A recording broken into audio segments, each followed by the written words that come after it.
You're looking for a microscope that won't feel like a labenly toy, something you can actually set up on a bench and leave there without worrying that the arm will wobble or the lighting will flicker every few minutes. The fear most of us have is ending up with a pricey piece of glass that looks impressive on paper but ends up being a headache when you try to actually inspect a circuit board, a fossil fragment, or a tiny mechanical part for hours on end. Link is in the description if you want to check the product details on Amazon. When I started digging into the stereo microscope market, the first thing I noticed was how many options brag about 12 optical zoom or HD video output, but leave out how the device behaves once you plug it into a workbench.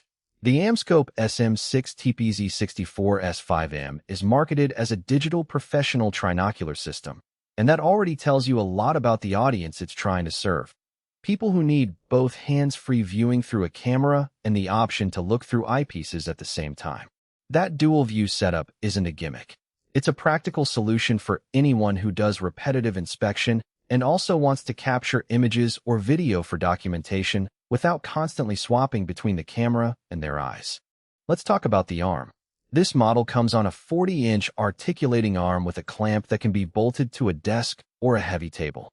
In my own mini lab, I mounted it on a sturdy drafting table, and the arm stayed where I left it even after I nudged the whole bench a few times. That reach is a real win if you have a large work surface or need to swing the microscope over a series of specimens without constantly readjusting the base. The only hidden trade-off is that the arm's length adds a little bit of heft. You'll need to make sure your desk can handle the weight, especially if you plan to move the whole unit around. It's not a portable field microscope, but it isn't a permanent installation either, just a middle ground that works well for a dedicated bench. Now, the optics. The zoom objective runs from 0.7 to 4.5, giving you a smooth, continuous range rather than stepping through fixed magnifications. For hobbyists who are used to flipping between 2, 4, 8, this can feel a bit strange at first, but once you get the hang of it, you can fine-tune the view to exactly the level you need. The long working distance means you can place a relatively large sample, think a small circuit board, a piece of jewelry, or a 3D printed part under the lenses without the stage getting in the way. That's a practical strength you'll notice the first time you try to examine a printed circuit board that has components on both sides. You can keep the board flat while the optics stay high enough to see the solder joints clearly. Lighting is another area where the SM6TPZ shows its value. The removable 64-bulb LED ring light is rheostat controlled, so you can dial the intensity up or down without having to swap out filters or worry about the LEDs getting hot. In practice, I found that the light spreads evenly across the field of view, which is critical when you're trying to spot a hairline crack in a ceramic tile or a tiny flaw in a gemstone. The fact that the ring light is removable also means you can attach a different illumination source if your workflow demands a more focused spot or a darker background.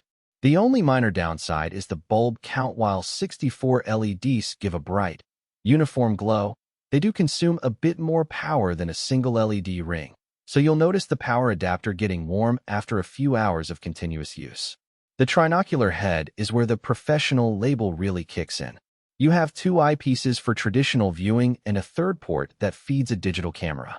The camera is built in, so you don't need to buy an external adapter to start recording. I tried capturing a series of images of a small mechanical gear, and the output was clean enough to upload straight to a report without additional post-processing. If your work involves creating documentation, say, a lab notebook, a repair manual, or even a YouTube tutorial, this integrated camera saves you the hassle of aligning a separate microscope camera. On the flip side, the camera's resolution isn't advertised, and because AmScope doesn't publish the exact sensor specs, you shouldn't expect ultra-high-definition video. It's fine for screenshots and 1080p video, but if you need 4K capture for large-scale prints, you might look elsewhere. Who should buy this?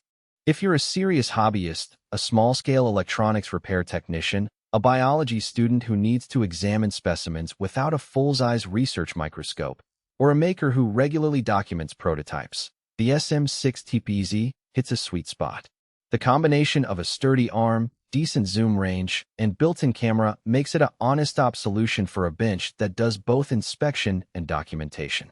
It also appeals to educators who want students to switch between looking through